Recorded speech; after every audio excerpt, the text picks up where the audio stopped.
Buenas tardes, congresistas. Hace casi 60 horas abrimos la puerta de este magnífico auditorio de CaixaForum a la naturaleza, a las aves, a la ciencia, a la cultura. Quedan pocas horas más, pero os aseguro que igual de intensas.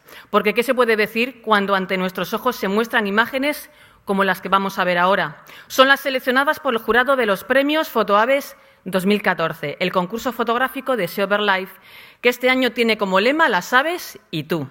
En esta 7ª edición, Fotoaves ha registrado un récord de participación tanto en imágenes presentadas, más de 1.100, como en número de fotógrafos. En total han participado 453 autores, un centenar más que en la pasada edición, pertenecientes a 15 países distintos. Y este es el fotomontaje de las impresionantes imágenes finalistas de Fotoaves 2014.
Solamente una selección de esas 1.100 imágenes presentadas con este lema, Las aves y tú.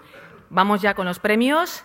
En la categoría Aves del Mundo, el ganador es Andrés Miguel Domínguez por su imagen Alcas en celo, realizada en las Islas Farne, Reino Unido, en el Mar del Norte. Vamos a ver ahora aquí esta imagen. Entrega el premio el presidente del jurado, Fernando Guerrero, y recoge el premio. Unos binoculares Swarovski CL Companion 10×30, Andrés Miguel Domínguez.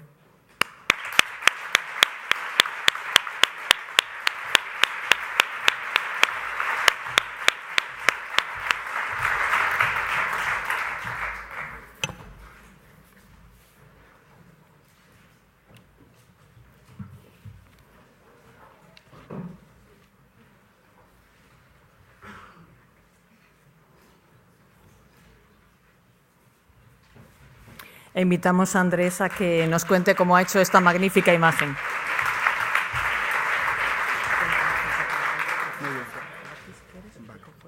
Bien. Hola, buenas noches. En primer lugar, agradecer a SEOverLife la organización del concurso de forma particular, en general la labor que hace como asociación conservacionista en referente a la ornitología.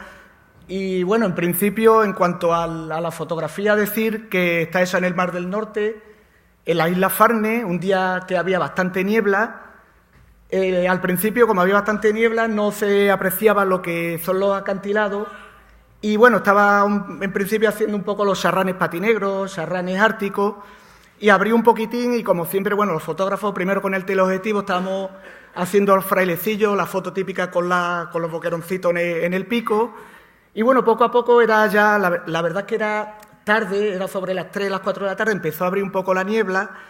Y, claro, aprecié que empezó a abrirse el fondo con las fotos en las cuales también, aparte de las alcas, se veían los araos y los cormoranes, y cambié de objetivo, utilicé el gran angular para darle un poquito de profundidad a la imagen. Y, bueno, y de esta forma, la verdad es que quise dar profundidad, la luz era la ideal para la fotografía y bueno, en principio también darle la enhorabuena a los demás fotógrafos finalistas, porque creo que el jurado lo habrá tenido bastante complicado viendo las imágenes que se han visto anteriormente. Muy bien, Andrés, muchas gracias. Vale.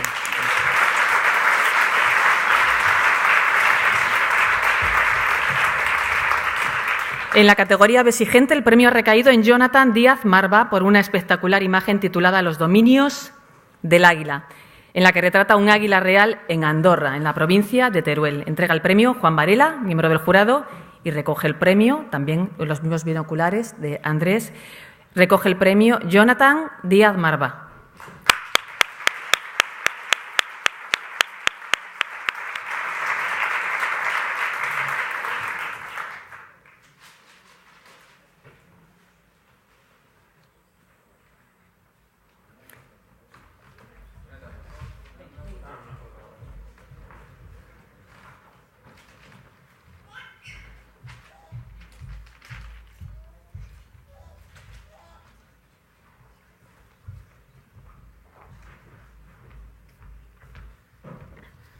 Bueno, en primer lugar, muchas gracias por el premio.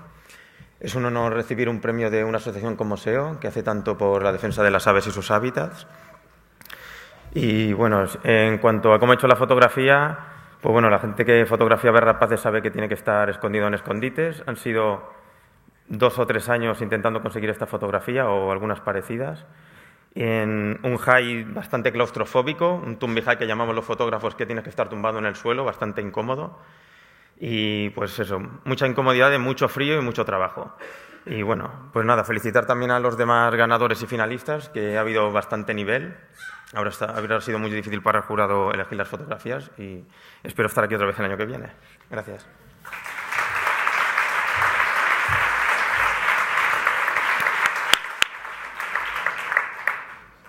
Bien, y por último, en la categoría Aves de España se ha alzado con el galardón Juan José Navarro de El Alar, por su fotografía Hermanos Córax. Esta imagen retrata una pareja de cuervos grandes fotografiados en Canarias, una población muy amenazada por el uso del veneno en el campo. Esta imagen se alza con la distinción, además, foto del año 2014. Entrega el premio Juan Ramón Lucas, miembro de la Junta Directiva de SEOverLife, y recoge el premio un telescopio Swarovski ATS 65 HD José Navarro del Alar.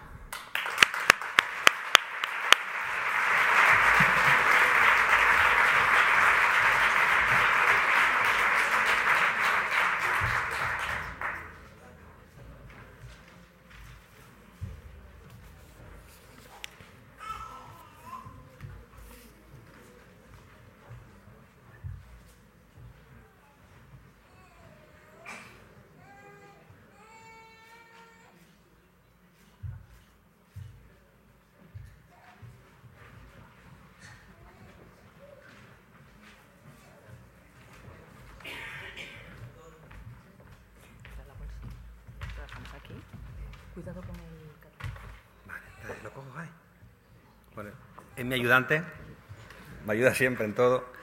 Nada, la fotografía esta, la verdad que fue un regalo de la naturaleza, no fue una de estas fotos que andas días y días y días, o meses incluso buscando, ¿no? Fue una mañana que estaba intentando fotografiar a una gaviota pata amarilla desde lo alto de un acantilado. Y justo cuando llevaba un rato allí esperando, ¿no?, conseguir esa imagen que tengo en la cabeza y que, por cierto, aún no he hecho, aún no he conseguido, ¿no?, apareció la pareja esta de cuervos, de Corvus coras canariensis, y se posó a 7, 8, 9 metros de mí más o menos, con el fondo perfecto. Vamos, que si los cojo y los pongo ahí, es imposible que se hubieran colocado mejor. Y esta imagen salió de ahí. Me dejaron minuto y medio para fotografiarles, igual que llegaron, se marcharon a la misma velocidad. Y nada, agradecer a esta organización, ¿no?, esta labor que hace, y nada, y saludos a todos.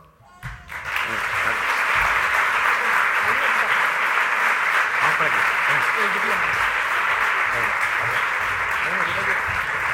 Bueno, pues hemos podido ver que a algunos les cuesta mucho y a otros pues parece que, bueno, que les regalan las imágenes. No es cierto. Seguramente le ha costado mucho más de lo que él ha dicho.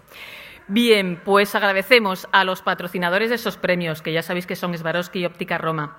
Les agradecemos su apoyo y colaboración no solo con estas, sino con las pasadas ediciones de Fotoaves. Con las imágenes seleccionadas, ya casi todos lo sabéis, pero lo decimos, tenemos que decirlo, porque también supone un trabajo, ¿no?, un trabajo y un apoyo que Seoverlife quiere hacer a los fotógrafos para que se difunda este trabajo, el trabajo de la observación de aves plasmada al final en unas fotografías. Bien, pues con las imágenes seleccionadas, no solo con estas 3 ganadoras, hemos realizado un calendario de lujo, porque es de lujo, que ya está disponible, por supuesto, en la tienda online de SEO y aquí también en nuestro stand. Seguramente muchos lo habréis visto.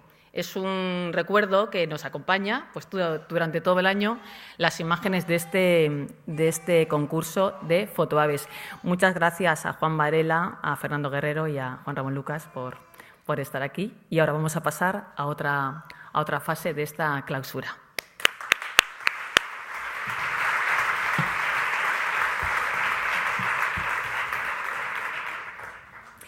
Pasamos del arte a la ciencia, a la investigación y al premio al mejor póster. Ya sabéis que este año hemos innovado, hemos puesto estos paneles digitales donde estaban volcados todos los pósteres, ha sido 89, y todos hemos podido votar. El que no lo ha hecho, pues a lo mejor no ha tenido tiempo, porque había tantas cosas en este congreso, ¿no? Pero muchos sí, muchos participantes han podido votar y ya tenemos un ganador. El ganador del póster de este año es Ignacio Fernández Calvo, por su póster titulado Colisión de aves contra cristales del campus de Las Llamas, evaluación del problema y propuesta de medidas correctoras. Ignacio, Nacho, como le llamamos, no está aquí, se ha tenido que marchar, pero recoge en su lugar el premio Ignacio Fernández Calvo. Entrega este premio Joaquín Araujo.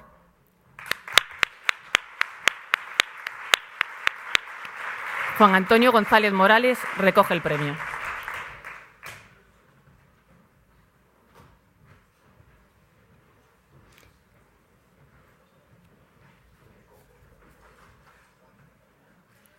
Bueno, el premio consiste en un diploma y una estupenda bolsa diseño EcoAlf.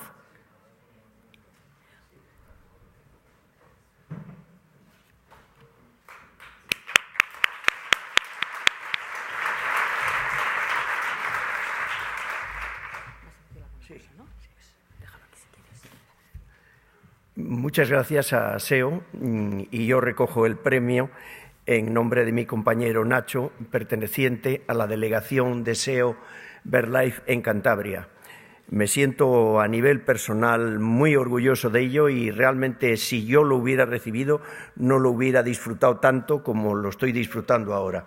Le haré mañana o pasado en Santander entrega del premio, y porque, entre otras cosas, es uno de los discípulos que yo creé en Cantabria cuando se fundó la delegación allí. Muchas gracias a todos.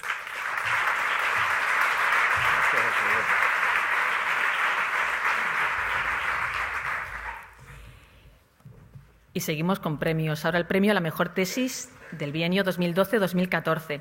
El Comité Científico de Seoverlife ha destacado el trabajo de Antón David Pérez Rodríguez por la tesis titulada Biogeografía de parásitos sanguíneos en un hospedador aviar modelo con estrategias migratorias diversas. El premio consiste en una colección del Handbook of the Birds of the World, cedido por Lynx Editions a quien agradecemos mucho, como siempre, su colaboración con este galardón. Como este premio pesa muchos kilos, son muchos volúmenes y pesa muchísimo, otras veces en otros congresos hemos traído todos los volúmenes y, claro, quedaba todo muy vistoso, precioso, en una mesa grande. Pero esta vez hemos decidido, igual que los pósteres están en pantallas digitales, pues también el handbook creo que lo vamos a proyectar aquí, todo lo que supone esta magnífica colección. Recoge el premio, en este caso un diploma, porque en la colección se la vamos a llevar directamente a su casa. Recoge el premio Antón David Pérez Rodríguez y entrega el premio Eduardo de Juana.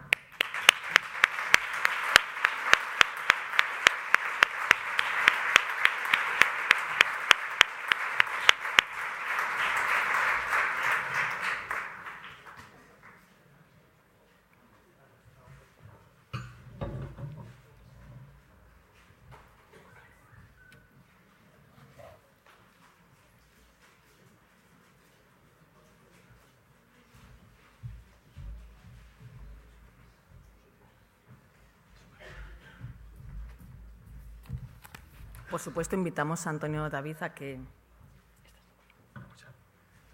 haga un breve resumen de su tesis. Enhorabuena. Muchas gracias. Para pasar...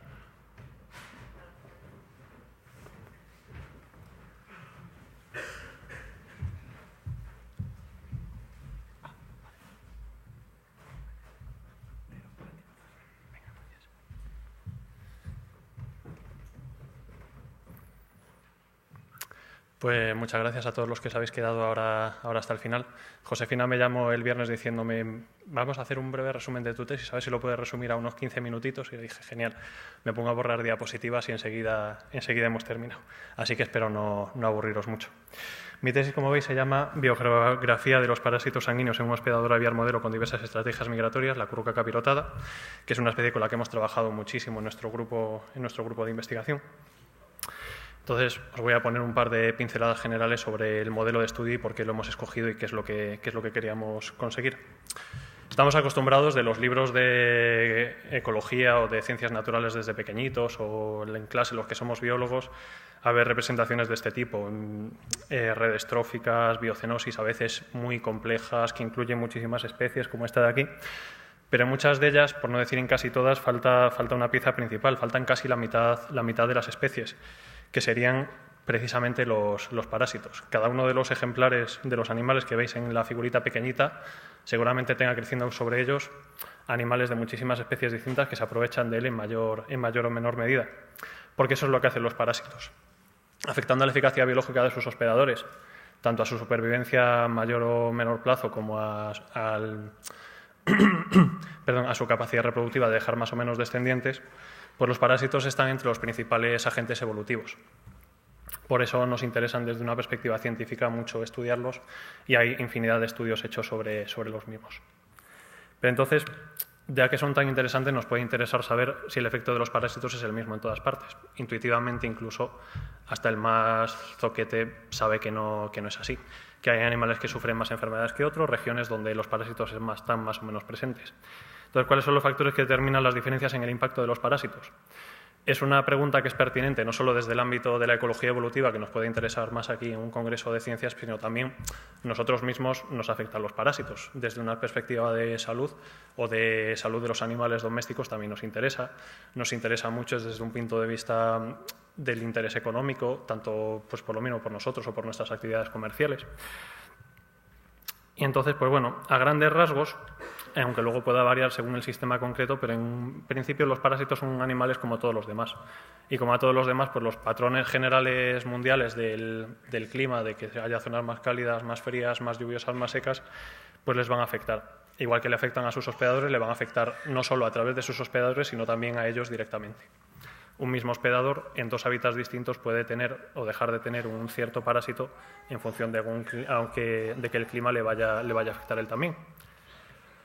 No debemos olvidar tampoco que, salvo en el Ecuador, realmente todo el mundo, según el momento del año en el que vayamos, va a haber unas condiciones climáticas que pueden llegar a cambiar drásticamente. Estos cambios estacionales también van a afectar mucho a las comunidades bióticas que nos encontramos allí, parásitos incluidos. el grado de aislamiento, las barreras geográficas. Igual que sus hospedadores pueden estar presentes a un lado u otro de un mar o de una barrera montañosa o a lo largo de una cadena de islas, que es el ejemplo que he puesto en este caso, otro tanto va a pasar con los parásitos. Según sus capacidades de colonizar nuevos ambientes, sean mayores o menores, su capacidad de desplazarse siguiendo a su hospedador, nos los vamos a encontrar en unas regiones o en otras. Y un punto muy interesante en muchos parásitos es que muchos de ellos, y sobre todo muchos de los que más nos pueden interesar, como la malaria, hemos estado hablando antes, muchos virus transmitidos por mosquitos, enfermedades transmitidas por garrapatas o por chinches picadoras. Estoy pensando en los seres humanos, pero en todo el reino animal realmente. Son parásitos transmitidos por vectores. El vector es una innovación clave en la vida de muchos parásitos en la medida en que le va a permitir viajar con mucha mayor facilidad, le va a permitir también, la piel no deja de ser una gran barrera contra las infecciones. A través de las picaduras o demás, normalmente los vectores pues eso, van a ser artrópodos hematófagos. A través de las picaduras pues le va a permitir entrar con mucha mayor facilidad en su hospedador. Si tiene requerimientos de que sea más o menos específico de algún hospedador, a través de su vector también va a poder localizarlo con mayor o menor facilidad. Vamos.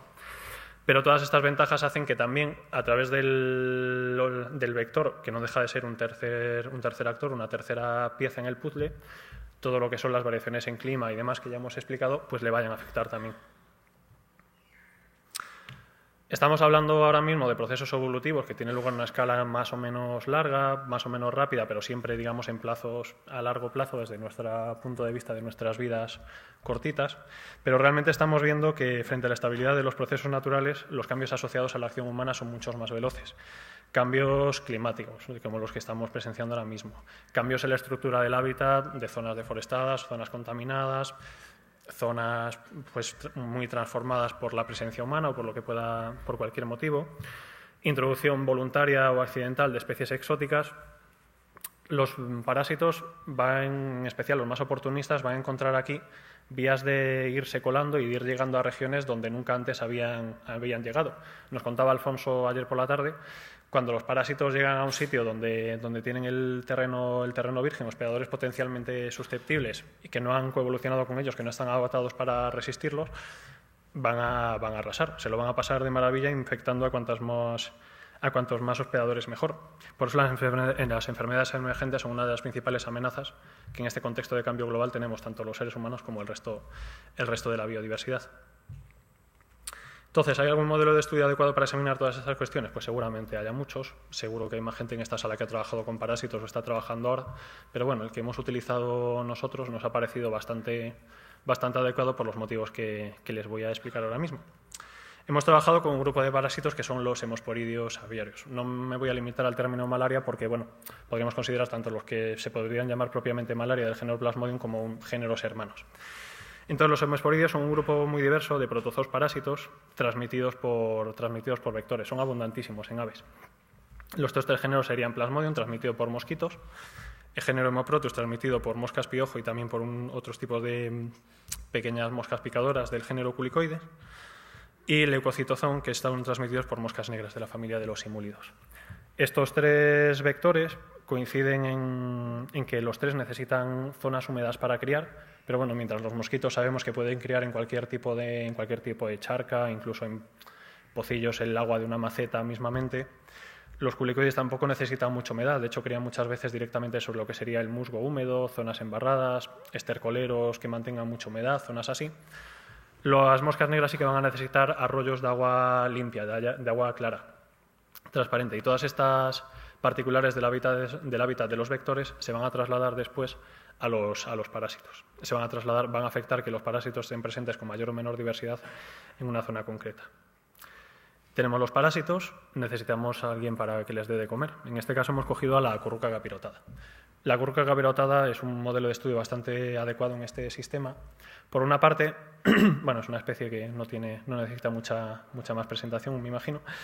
Por una especie sirve como hospedador para una comunidad de parásitos hemosporidios diversísimas. Se han descrito más de más de 50 tipos distintos de estos 3 géneros que he mencionado, que incluyen tanto especies generalistas que infectan a muchos otros pájaros como especies específicas de la curruca. Entonces también vamos a poder estudiar qué es lo que hace que unos parásitos sean generalistas o otros especialistas, cuáles son mejores o peores colonizadores de otras zonas.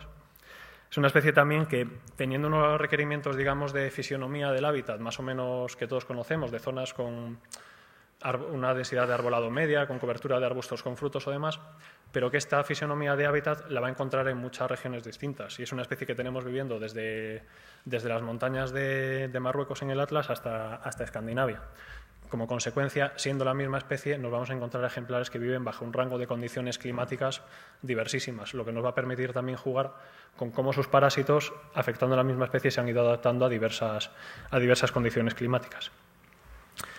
Tenemos las 2 piezas que nos interesan. Necesitamos, digamos, un tablero donde jugar la partida de ajedrez que juegan parásitos y hospedadores. Y en este caso hemos escogido la península ibérica y los archipiélagos macaronésicos de Canarias y Madeira.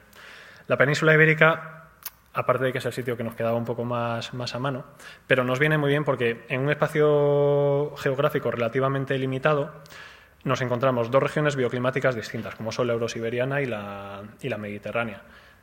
Hay tantos sistemas montañosos que hay una cantidad de, digamos, microclimas o de variantes, de gradientes de hábitat y de climas pasmosamente grandes donde nosotros podemos muestrear.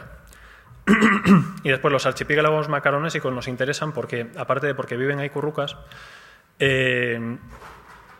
son currucas que tienen la particularidad de que realmente, aunque sean sedentarias en ambas islas, han llegado hace relativamente poco. La colonización de estos 2 archipiélagos por parte de las currucas se remonta al último periodo glacial. Entonces, es un sistema que, aunque ahora mismo está aislado, lleva aislado poquito tiempo y eso también nos va a permitir jugar con cuáles son los parásitos que empiezan a colonizar y cuáles no. Voy a comentar muy rápidamente cuáles son los materiales y métodos comunes que hemos utilizado en este trabajo. Básicamente lo que hemos hecho es ir a las distintas localidades de muestreo, capturar cuantas más currucas y más rápidamente mejor, porque no hemos reparado en gastos en el muestreo, pero bueno, nos interesaba también ser un poco limitados de no gastar tampoco demasiado. Una vez tenemos los pájaros, se les toma una muestra de sangre, voy rápidamente, y a partir de esa muestra de sangre realizamos una extracción de ADN total e intentamos amplificar lo que sería el ADN del parásito en la sangre. Si localizábamos el ADN del parásito es que el pájaro estaba infectado, si no lo localizábamos es que no estaba infectado, simplificando un poco bastante. Igual que utilizamos guías de pájaro para identificar los pájaros, para identificar a los parásitos lo que hacíamos era secuenciar un fragmento de un gen concreto del citocromo B y en función de la lectura de que la secuencia de ADN fuera de una manera o de otra identificábamos al parásito concreto. Nada, ya voy a comentar rápidamente los cuatro capítulos que componen lo que sería el grueso de mi tesis doctoral. El primer capítulo se llamaba Determinantes ecológicos de la diversidad de parásitos y básicamente era eso lo que queríamos estudiar, ver cuáles eran las variables que afectaban a la distribución y abundancia de estos parásitos y que por lo tanto podíamos usarlas en modelos predictivos. Queríamos contestar 3 preguntas un poco más concretas. Primero, si podíamos elaborar modelos razonablemente buenos con las variables que están normalmente disponibles en repositorios públicos a disposición más o menos de cualquier investigador sin tener que pagar o a precios razonables, que son básicamente capas de variables climáticas y de variables de estructura del hábitat. Si con estas variables podemos hacer buenos modelos, genial. Si necesitamos irnos ya a tomar medidas más concretas, buscar datos más difíciles de adquirir o más caros, pues ya va a ser un poco peor. Ver qué importancia tienen las variables climáticas, que más o menos y cada vez con más fiabilidad podemos predecir cómo van a ir evolucionando en el futuro, frente a las variables no climáticas, que no es tan fácil predecir. Hoy aquí hay un bosque, mañana puede arder, ese bosque ha dejado de estar ahí, eso no lo podemos predecir. Entonces, en la medida en que la diversidad de los parásitos se ve afectada sobre todo por variables cuya evolución futura podemos más o menos predecir, va a ser mejor a la hora de elaborar modelos predictivos. Y por último, ver también si la importancia de las distintas variables y el sentido del efecto de las mismas variaba entre distintos géneros de parásitos. Porque muchas veces nos pasa que una vez tenemos un modelo que conocemos mucho, podemos tener la tentación de extrapolar lo que sabemos de este modelo a modelos aparentemente cercanos, como en este caso tenemos 3 grupos de parásitos transmitidos por vectores, podríamos un poco suponer que los 3 se pueden comportar más o menos de la misma manera. Y en muchos aspectos realmente de sus ciclos vitales es así, pero a lo mejor en estos casos concretos no nos podemos fiar mucho. Entonces, bueno, rápidamente comento los resultados de este capítulo. Capturamos en un total de 37 localidades de la península ibérica a lo largo de 3 años, un total de 882 currucas. Había un 65,3% de prevalencia total, es decir, 65 de cada 100 de estas aves estaban infectadas. Es un número alto, lo que nos permite luego jugar mucho con los datos. Y en general, pues bueno, había un total de 24 linajes distintos, la mayoría de los cuales eran especialistas de esta especie, o sea, linajes que por lo menos hasta la fecha no se han encontrado en ninguna otra especie de ave. Esta diversidad, y bastante interesante para nosotros, porque si se distribuyese homogéneamente por toda la península, pues se hubiera acabado ya mi tesis y yo no estaría aquí ahora mismo, pues bueno, estaba distribuida de una manera bastante heterogénea a lo largo de toda la península. Había parásitos que predominaban más su diversidad, su abundancia en el sur, otros en el norte, otros parecía que se ceñían más a las zonas montañosas, y entonces ya hicimos un modelo matemático que nos permitiera saber cuáles eran las variables más importantes para cada uno de ellos. No me voy a parar en el modelo estadístico, simplemente quédense si quieren con que la altura de las barras sería un tanto por ciento de capacidad explicativa de estos modelos. Cuanto más alta la altura de la columna, mejor nos permitía predecir el modelo la diversidad y la abundancia de estos parásitos. Y entonces, las variables más importantes fueron las climáticas, sobre todo la temperatura y la precipitación, con sentidos, digamos, opuestos según dos de los géneros. Hemoproteus y Leucocitozón preferían, a rasgos generales, las zonas más frescas y más lluviosas o más húmedas, mientras que Plasmodium se mantenía mucho mejor en las zonas más cálidas y más secas. Vimos que había un efecto muy importante, sobre todo para Leucocitozón, de lo que era la altitud y la pendiente, que normalmente no se consideran en los modelos lo que es exactamente la fisonomía, la orografía del terreno, y en este caso para estos parásitos demostraron tener un efecto bastante importante, mientras que lo que eran los usos del suelo, lo que serían pues mayor o menor presencia de zonas arboladas, de zonas agrícolas, etcétera, tenían una importancia bastante menor.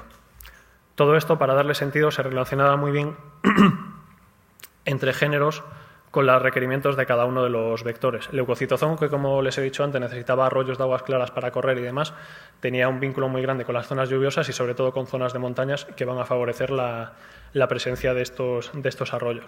Plasmodium, que los mosquitos crían un poco en cualquier parte y es real, y de hecho les gusta el calor a los propios vectores, se extendía mucho más por el sur de la península.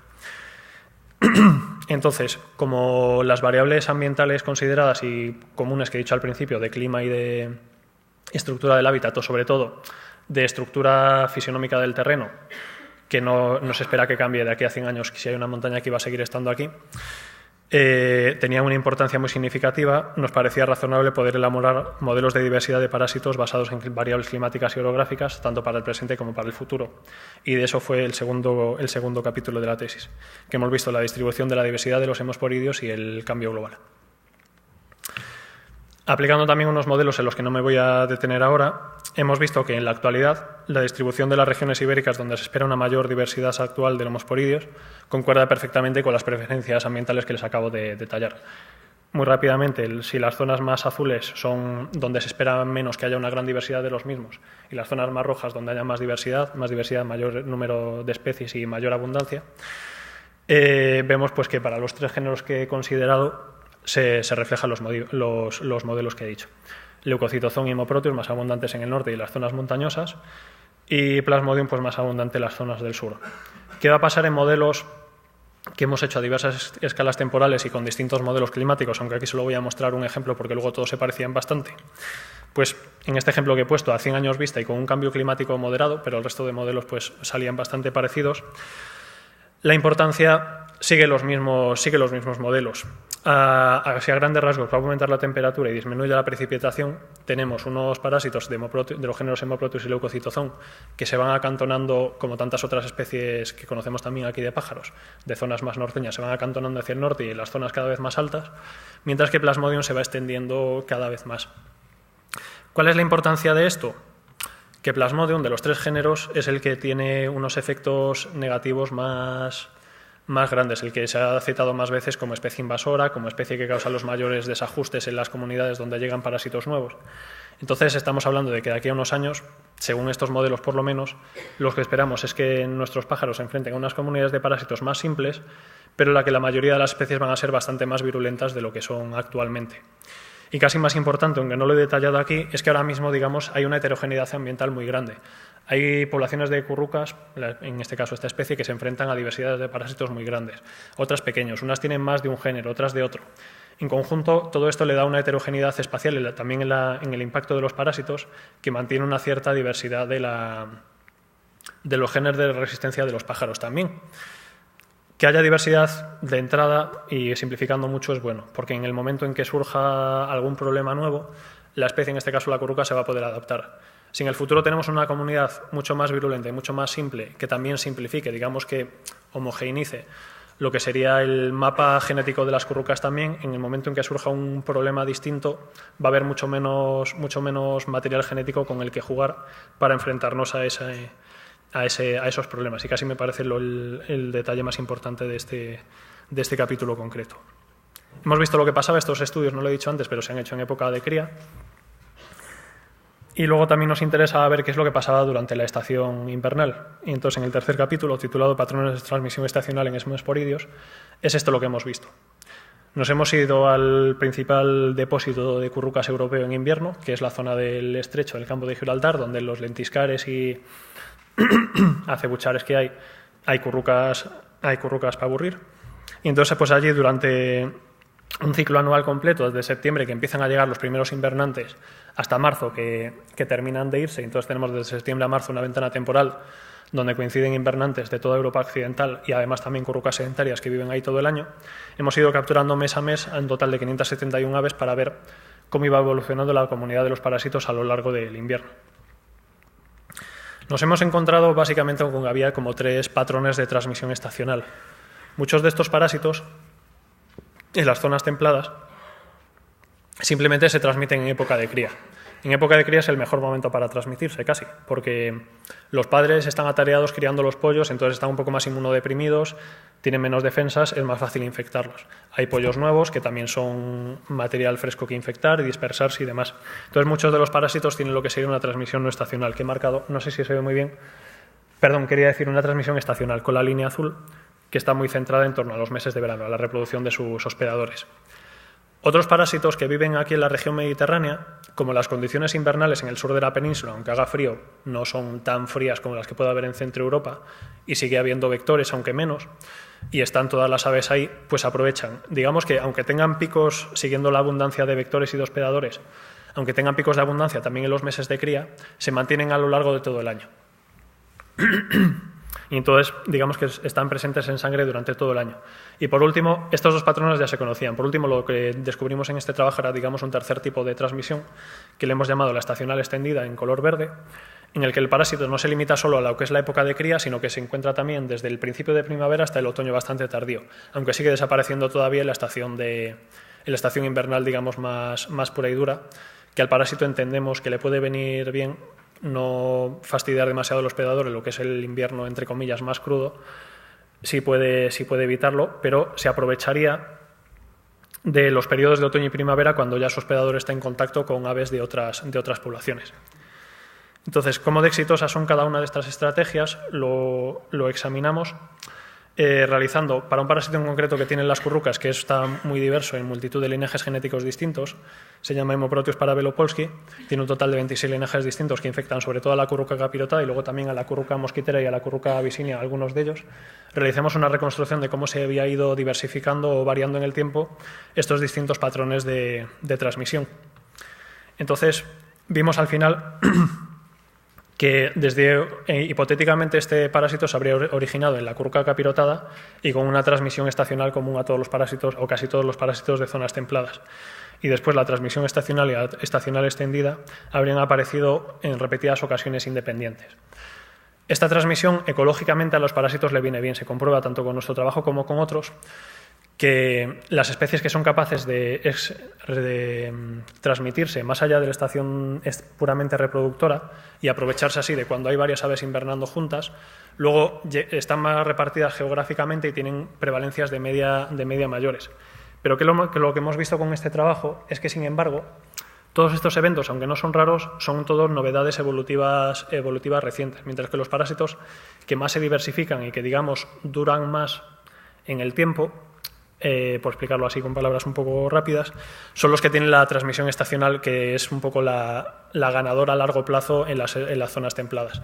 Entendemos que porque, aunque transmitirse durante todo el año sea un éxito momentáneo para un parásito concreto, pero también a la larga, digamos que tiene el riesgo de, al estar más tiempo expuesto a lo que es el sistema inmunitario, a la larga va a ser más fácil desarrollar una respuesta inmune contra él y sacárselo de en medio, de forma que serían los parásitos con transmisión estacional los que a largo plazo seguirían diversificándose más y perviviendo durante más tiempo en las zonas templadas.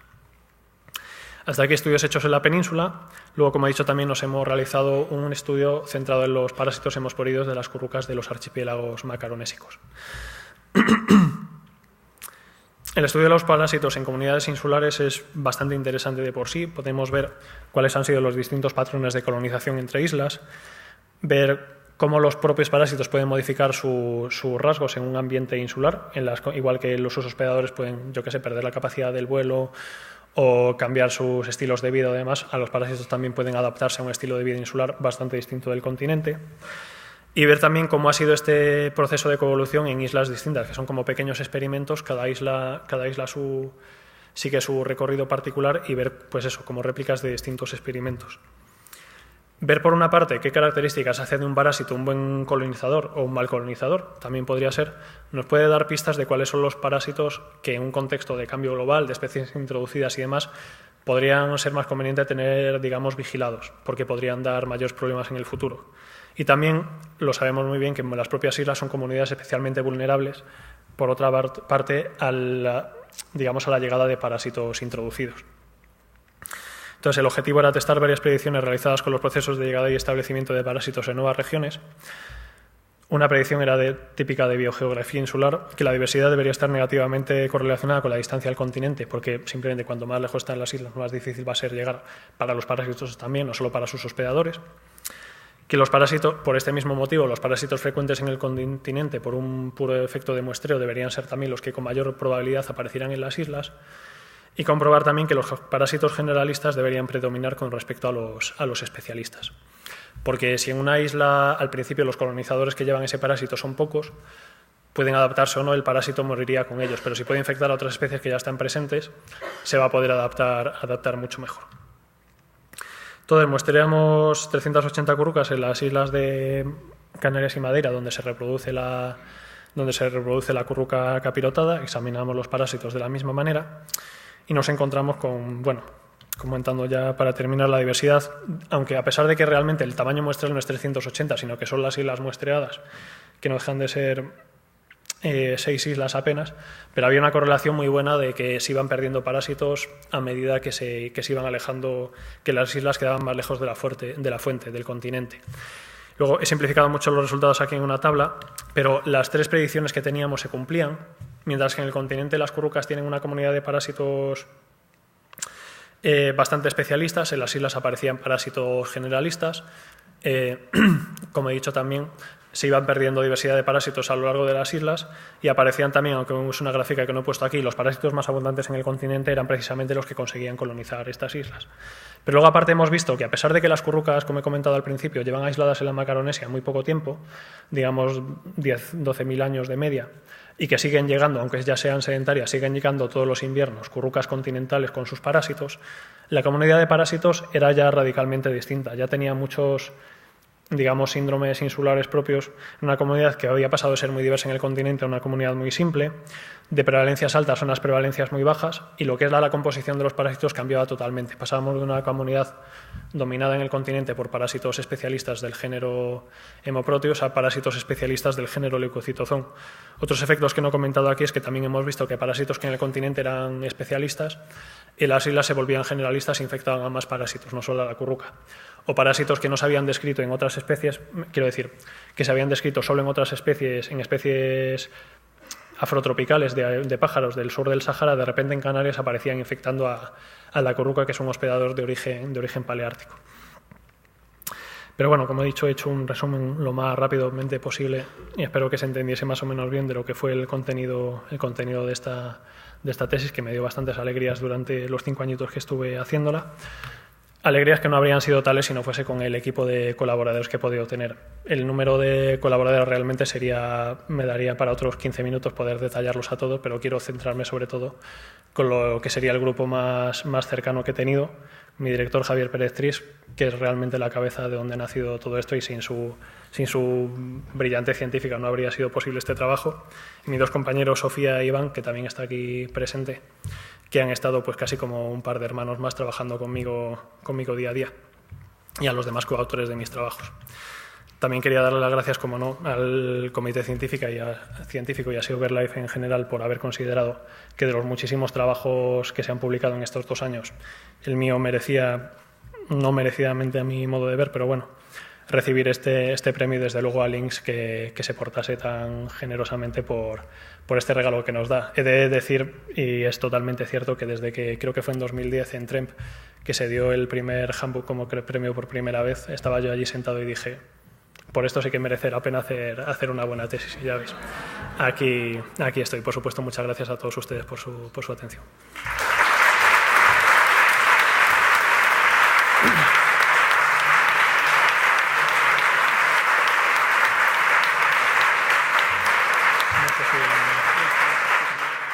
Pues muchas gracias, Antón David, que yo creo que aparte del premio a la mejor tesis habría que darle un premio también por su oratoria, ¿no? Porque le hemos pedido un esfuerzo grande para que fuera conciso y, bueno, pues creemos que lo ha conseguido. Y ahora, bueno, pues seguimos en tiempo de clausura, de cierre, de sacar conclusiones de lo vivido hasta ahora, pero lo primero que hacemos es dar la bienvenida de nuevo a Joaquín Araujo, alma ornitológica y naturalista, presente en SEO Verlife hace varias décadas y autor de uno de los textos más seductores a la vez que contestatarios realizados este año por nuestro 60 aniversario. Porque tal y como él dice en su declaración por las aves, suponemos que casi todos lo habréis podido leer esta declaración, si no, ahora vais a tener una parte, pero os animamos a que lo hagáis. Él dice en su declaración por las aves que con ellas, con lo que nos regalan día a día, tenemos que estar agradecidos, admirados, enriquecidos, asombrados, recreados, además de conmovidos y emocionados. Pero a la vez nos sentimos indignados, heridos, solos y hasta aterrados por los males que les infringimos. Y por ello, Joaquín, por ello ahora nos revelamos.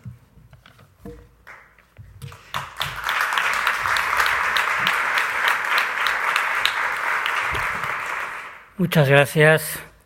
Así es, y probablemente nuestra desobediencia tiene como principal objetivo el que no sigan prácticamente hiriéndonos con su ignorancia. Los naturalistas en general, los ecologistas en particular, de los que los amantes de las aves somos claramente la locomotora, históricamente hablando. Somos un colectivo humano extraordinariamente afortunado porque vivimos bastante más éticamente que la mayor parte de nuestros congéneres. Y esto viene a cuento de que todavía nos siguen insultando de alguna forma cuando anteponen esa famosa frase, ¿no? Estos que defienden a los pajaritos y se olvidan. Bueno, esta parte de mi manifiesto intento que sea un contrapeso a esa explícita manifestación de ignorancia que tantas veces los políticos ponen a circular. Y escribí que consideramos que de la misma forma que las aves son el cordón umbilical entre la tierra y el cielo, nosotros, los defensores de las mismas, somos vínculo entre la sociedad y la naturaleza. Que nuestro trabajo por un mundo más vivaz y limpio favorece tanto o más a los humanos que a los otros seres vivos. Estamos convencidos de que cuando defendemos a un pájaro, defendemos al conjunto del paisaje y, por tanto, a un bien común que consideramos el primer patrimonio de los humanos. Afirmamos que a poco o a nada podemos llamar crecimiento si no crecen también los bosques y las aguas limpias, la productividad marina y la fertilidad de los suelos. Propugnamos el encuentro, la comprensión y la reciprocidad con lo que nos hace posibles, es decir, los ciclos y los procesos esenciales para la continuidad de la vida. todos ellos idénticos e igualmente necesarios para las aves y para nosotros. Demandamos una mayor presencia del entorno en los medios de comunicación, las prioridades políticas y las enseñanzas básicas. Sabemos que puede haber natura sin cultura, pero jamás habrá cultura sin natura.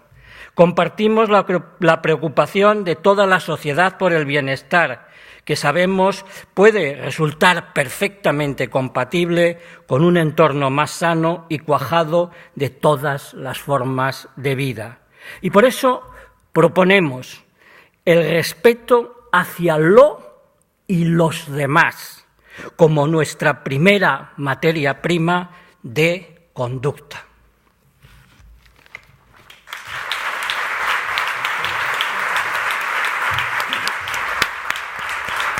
Muchas gracias, Joaquín, por este inmenso alegato en favor de las aves.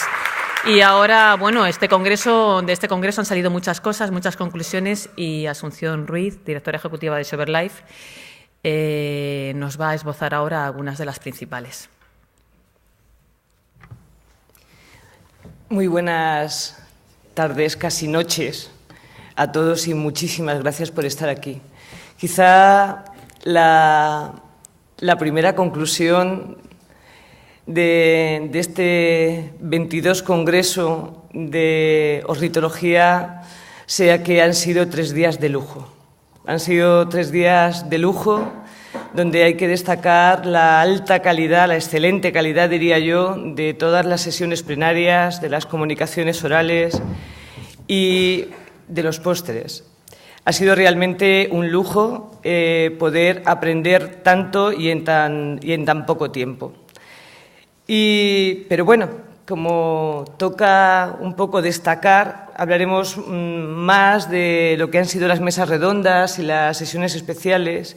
Y después de estos 3 días de encuentro entre científicos, ornitólogos y aficionados, de lo que no queda duda es que las especies de aves comunes, y además si son de pequeño tamaño, se encuentran en declive no solamente en España, sino también en Europa, y que las causas de este declive son muy complejas y quizá poco conocidas. Hemos podido aprender algunas de ellas, pero de lo que no cabe duda es que ahora a conservar estas especies será nuestra faena y nuestra línea estratégica en los próximos años, y dentro de esa tarea de conservación no vamos a poder obviar tener en cuenta los problemas de adaptación al cambio climático a lo que también se enfrentan y que no dejan de ser, bueno, pues cuestiones que todavía están por responder. También hemos debatido sobre la cara y la cruz de las políticas ambientales europeas. Y aunque es cierto que durante los últimos años Europa ha jugado un papel de liderazgo indiscutible en las políticas medioambientales a nivel global, también es cierto que ahora ese liderazgo está dando pasos atrás.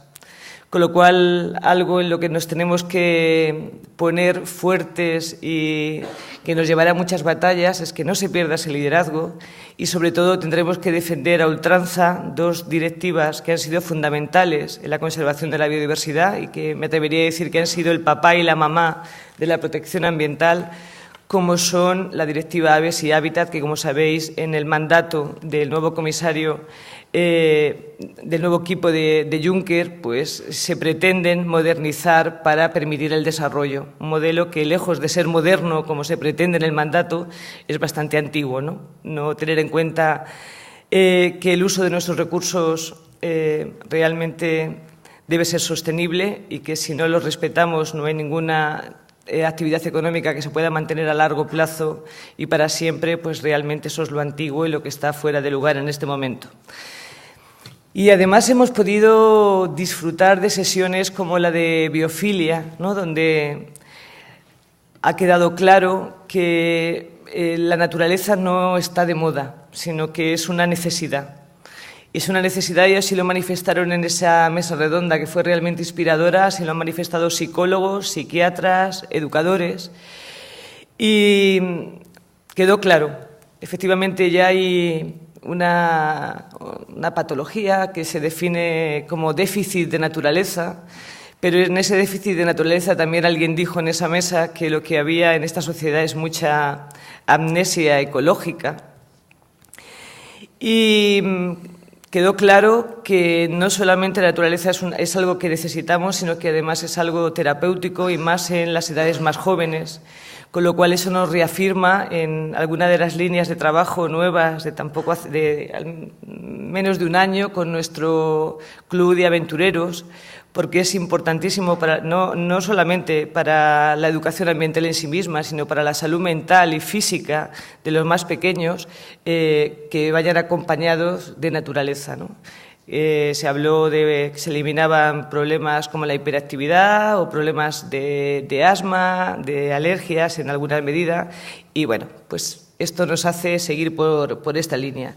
Pero si me permitís, os voy a leer algo que ya decía Bernis en 1952, y lo voy a leer textualmente, ¿no?, porque coincide bastante con lo que se dijo en esa mesa. Pues Bernis, en aquel año, en 1952, dijo: «El hombre de hoy vive amenazado de psicosis urbana y agobiado por el trabajo mecánico oficinesco. Necesita buscar desahogos campestres que reconforten su salud y restituyan la paz y armonía de su espíritu. Y entonces, al acudir en busca del remedio que brinda la naturaleza, es cuando la educación y altura espiritual de cada hombre se ponen en evidencia. Destruir o desvirtuar esos parajes es como suprimir un atributo del país, algo como prohibir al individuo humano las creaciones poéticas». Esto lo dijo Bernis ya en 1952. Es bonito, ¿eh? Es bonito, ¿eh?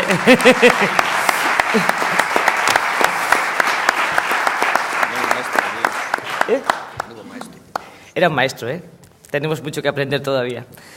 Y de la misma manera hemos podido discutir bueno, es verdad, se han dado grandes, en este año se han producido grandes e históricos avances en la protección del medio marino, y más en España, donde como sabéis, se han declarado las cepas marinas, y esto, bueno, pues supone un importante avance en la protección del medio marino, pero también es cierto que esa es una protección absolutamente insuficiente. El medio marino es el 70% de nuestro planeta, y realmente la protección solo y exclusivamente de las aguas jurisdiccionales no sirve. Estamos enfrentándonos a problemas muy, muy importantes en los océanos, que son absolutamente vitales para la supervivencia del ser humano, y en esa mesa, bueno, pudimos ver cómo, si otro Prestige volviera a ocurrir, volvería a pasar lo mismo, porque realmente la normativa que controla el transporte de petróleo y de sustancias tóxicas sigue siendo, no controlando realmente a los responsables, o porque todavía hay bueno, pues un déficit de normativa en esas aguas de nadie, ¿no?, donde se están produciendo verdaderos desastres, como pueden ser los grandes cúmulos de plástico en zonas de alta mar o aguas de nadie. Además, hemos podido, bueno, pues disfrutar con la sesión de Ardeola, donde podemos estar orgullosos, porque después de 60 años de Ardeola va bien, pero también, bueno, pues se han visto algunas necesidades para poder estar aún mejor. Aún así, creo que una organización conservacionista como es Sea BirdLife, que tenga una revista que es Ardeola, que está entre las 21 mejores revistas de ornitología del mundo, yo creo que es para estar orgullosos. Aún así, tenemos que mejorar, efectivamente, y así lo haremos, y buscaremos parte de las soluciones que se hablaron en esa mesa de debate. Y incluso hemos llegado a debatir sobre la necesidad de convertir un paper en un titular en prensa, o la necesidad de divulgar mejor la ciencia.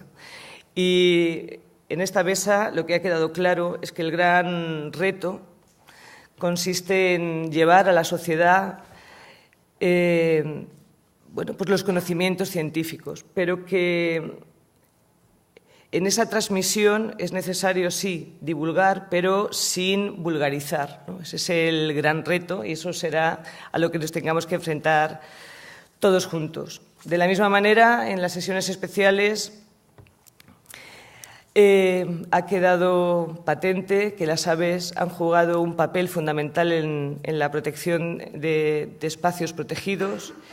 Sin ir más lejos, en España las aves han significado en este momento el 27% de la protección de nuestro territorio con la Red Natura 2000.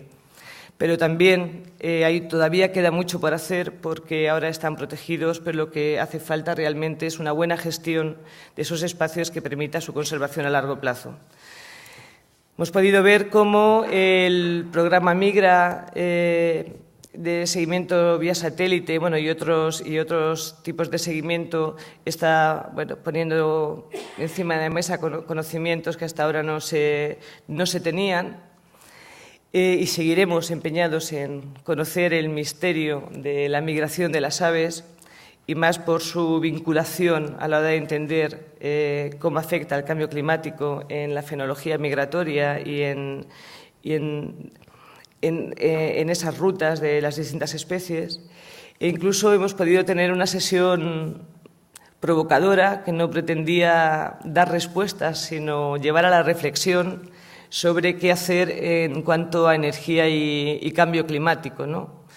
En esa sesión, insisto, que lo que se intentaba es que todos los congresistas, reflexionaran sobre energías renovables, sí, pero eólicas, hidroeléctricas, que realmente suponen una afección importante en biodiversidad, qué tipo de agricultura, que igual no usa sustancias químicas, pero sí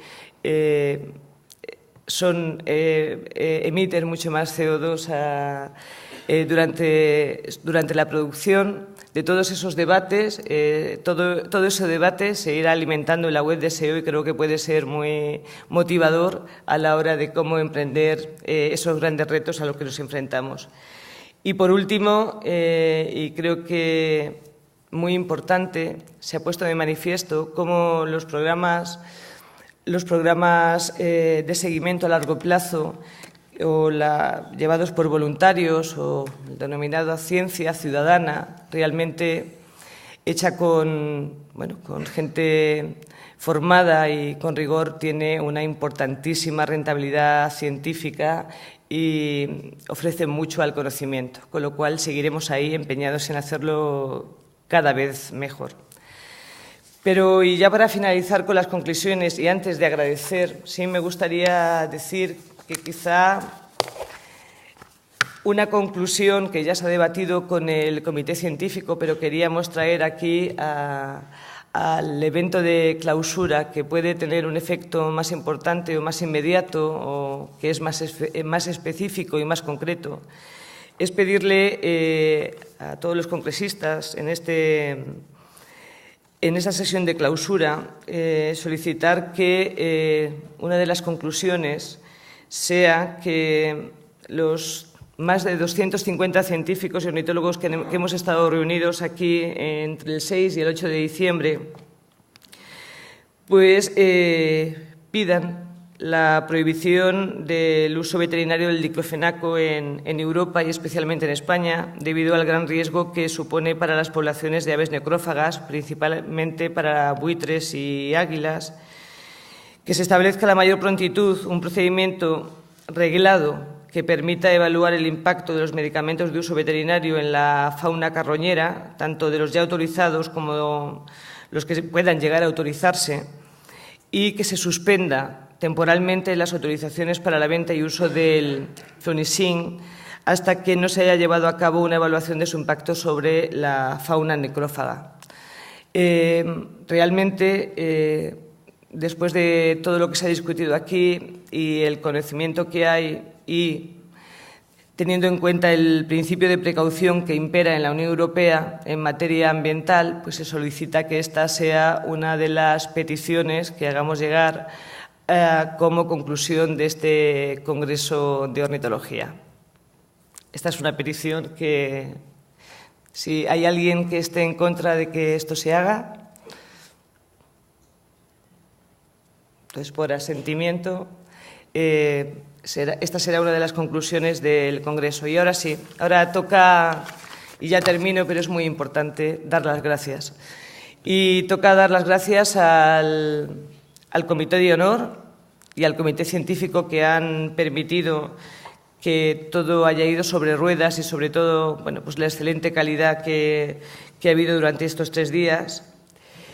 Y también, no menos importante que esa calidad, es que todo esto haya sido posible. Y esto ha sido posible gracias a el equipo organizador y de colaboradores, que me vais a permitir que nombre uno a uno, porque todos y cada uno son muy importantes. Estoy hablando de Pedro Cáceres, Agustín Carretero, Carlos Hernández, Carmen Fernández, Fernando Guerrero, Josefina Maestre, Laura Trapero, Lola Gil, María José Linares, Pedro Pablo González, Ana Isabel Serradilla, Rocío Navarrete, Pedro Silos, José Luis Latorre, Federico García, José María Sánchez, Juan Carlos del Moral, Emilio Escudero, Ramón Martí, Juan Carlos Atienza, Blas Molina, Gonzalo García, Arantxa Leal, Olimpia García, Laura Benítez, Irache Amador, Pablo de la Nava, Miguel Carmona, Luis Martínez,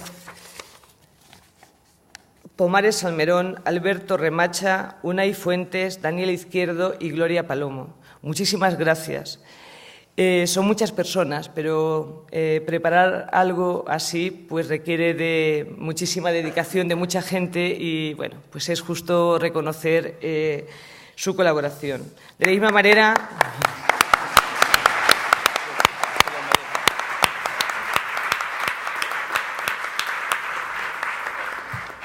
De la misma manera, me gustaría agradecer la implicación y la paciencia que han tenido tanto María como Simón, no sé si estáis por ahí, que han sido los técnicos que han permitido que las ponencias estuvieran a tiempo y todo lo demás. Por supuesto, a los técnicos de CaixaForum, a Irene Morcillo y Laura López, y, cómo no, a los voluntarios.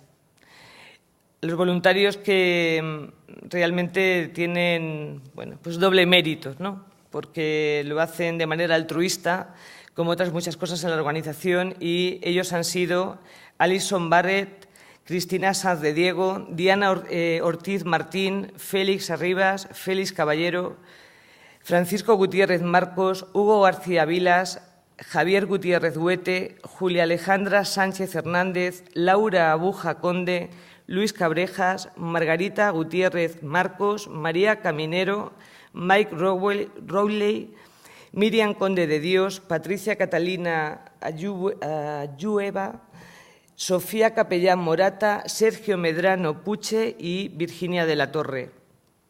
Muchísimas gracias a todos vosotros.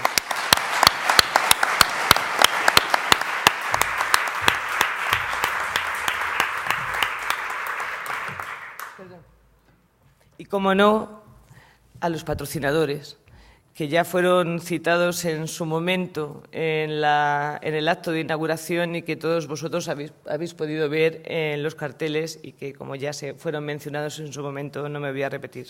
Y, por último, muchísimas gracias a todos vosotros, los congresistas, los ornitólogos, los socios o aficionados que habéis venido aquí, porque por mucho que hubiéramos preparado, si nadie se hubiera apuntado a este congreso, hubiera sido imposible que hubiera sido un éxito. Muchísimas gracias a todos vosotros.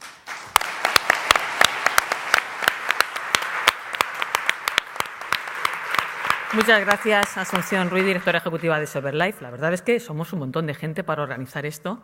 No éramos conscientes. Cuando ya se va leyendo un nombre detrás de otro es cuando nos damos cuenta de verdad bueno, pues, y de la capacidad de SoberLife también para movilizar a tanta gente.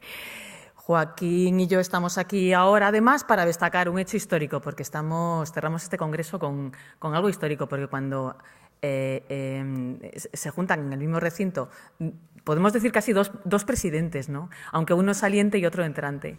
Tenemos aquí a Eduardo de Juana, que nos deja como presidente de SoberLife, y también tenemos a Florentino de Lope, a Tinín, como le llaman muchos, bueno, le llama casi todo el mundo, que se va a hacer cargo de esta presidencia. Joaquín, estamos contentos, ¿verdad? Bien, sobre todo porque ni uno se va ni uno llega ahora por primera vez, eso está bastante claro. La fidelidad forma parte de también esa magnífica fortuna que tenemos de vivir éticamente la realidad que nos acompaña, pero dejadme que, por supuesto, no demos jamás la despedida, ni a Eduardo, ni tampoco la bienvenida, por mucho que parezca una norma de educación formal. Siempre han estado y siempre van a estar. Y yo quería concluir porque creo que la autoestima merece la pena ser tenida en cuenta y debemos sentirnos tan agradecidos como orgullosos de la extraordinaria suerte que tenemos, porque no solamente somos los que más éticamente habitamos el mundo. Fijaros lo que acabo de decir. ¿Por qué? Sencillamente porque no nos paramos en nosotros mismos, porque llegamos hasta donde llegan las aves, es decir, a todas partes. Pero también somos los que más estéticamente habitamos el mundo. ¿Y cómo es posible semejante proeza que también nos podría llevar a un símil comparativo con las propias aves? Pues por algo muy sencillo. Dejadme que me acuerde de los clásicos. Por cierto, magnífica exposición aquí arriba, donde se nos recuerda precisamente alguna de estas cuestiones. Platón dijo que el ser humano era lo que miraba. Fijaros, si miramos lo que miramos, como bien claro queda, pues nuestra pasión, afición, estudio, dedicación y compromiso, pues quedan pocas dudas sobre que habitamos este mundo estética, poéticamente. Pero además con una peculiaridad que es la levedad. Si lo hermoso además no pesa, todavía es mejor. Otra referencia clásica. ¿Os acordáis de la palanca de Arquímedes que luego completó Galileo? Darme un punto de apoyo y moveré el mundo. Pues fijaros qué fortuna que nuestro punto de apoyo no se apoye. Que nuestro punto de apoyo sean las aves que vuelan. Y con ese punto de apoyo, la SEO BirdLife ha contribuido a mover el mundo, a moverlo en la buena dirección. Y no os olvidéis, está en un libro que tuve la suerte de hacer con Juan Varela, que si ellas vuelan alto, nosotros seremos horizonte, seremos arte del aire. Muchas gracias.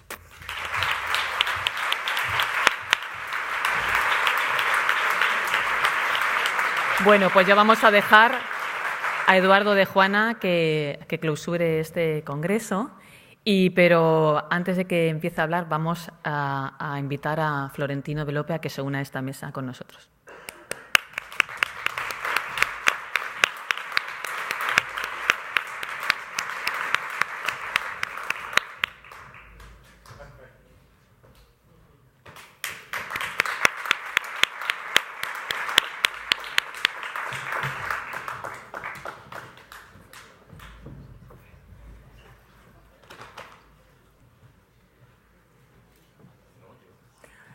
No, primero Eduardo.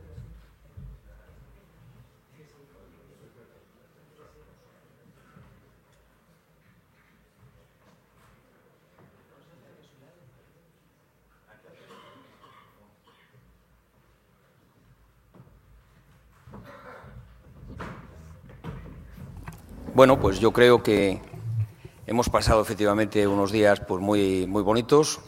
Lo que os prometía el sábado, pues yo creo que se ha cumplido. Que hemos tenido ocasión de aprender muchas cosas y de conocernos mejor y de avanzar un poquito más en el conocimiento y en la protección de las aves de este país, que es para lo que estamos en SEO. Y que, bueno, esto es algo muy bonito y que no va a parar. Y no va a parar, entre otras cosas, porque yo creo que hemos dado con una buena pieza aquí para que ayude en el camino. Solo me queda agradeceros muchísimo a todos el apoyo que nos habéis dado a las juntas directivas sucesivas que yo he tenido ocasión de participar hasta llegar a este momento. Y bueno, pues me tenéis para lo que queráis. Y sin más, pues damos por clausurado este 22 Congreso Español de Ornitología. Muchas gracias a todos.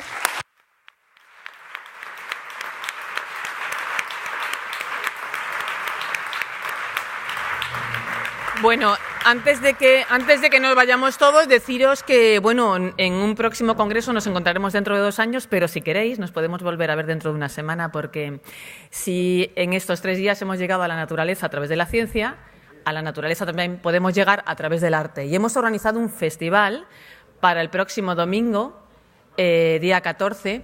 Es este festival, ya lo conocéis porque es la 3ª edición. El Festival de SEO Arte tiene como lema este año «Transfórmate en un pájaro».